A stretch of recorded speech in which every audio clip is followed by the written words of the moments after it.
uca Rəbbimiz buyurur ki, Qul ə'udhu bi rabbil falaq. De, panah aparıram sübhün Rəbbinə. Min şərri mə xalaq. Yaratdıqlarının şərindən. Və min şərri qasiqin iza vaqab. Qaranlıqlaşmaqda olan zülmət gecənin şərindən.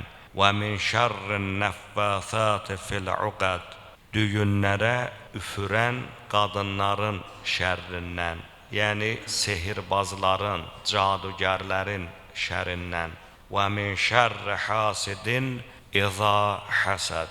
Və həsəd edən şəxslərin, paxıllıq edən şəxslərin həsədindən. Burada Qur'an bir neçə mühüm varlıqdan, onların şərindən Allaha sığınmağı bizə əmr edir. Hətta Peyğəmbərə əmr edir. Və Peyğəmbərimizin misalında şübhəsiz ki, ümmətə əmr edir. Deməli, bu surə onu göstərir ki, bizi əhatə edən varlıqlar var.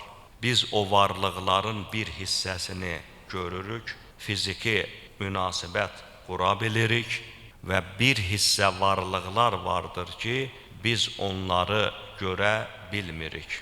Lakin onların varlığını uca Rəbbimiz bizə bildirməkdədir. Deməli, həmi fiziki olaraq bizi əhatə edən varlıqlar, o varlıqlar təkcə əqli varlıqlar deyil. Ayələr göstərir ki, digər, yəni qeyri-əqli varlıqların da fəsadı ola bilər, şəri ola bilər.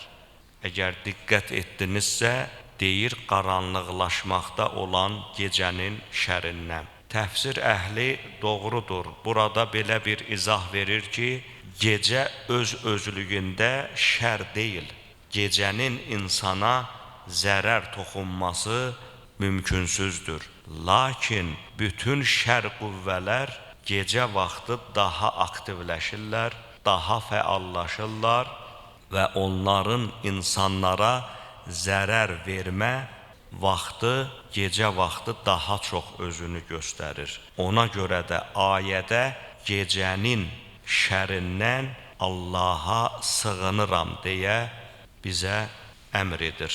Bəzi rəvayətlərdə göstərilib ki, Peyğəmbər əleyhissalam sübh və axşam namazlarında Fələq və Nəs surələrini oxuyarmış.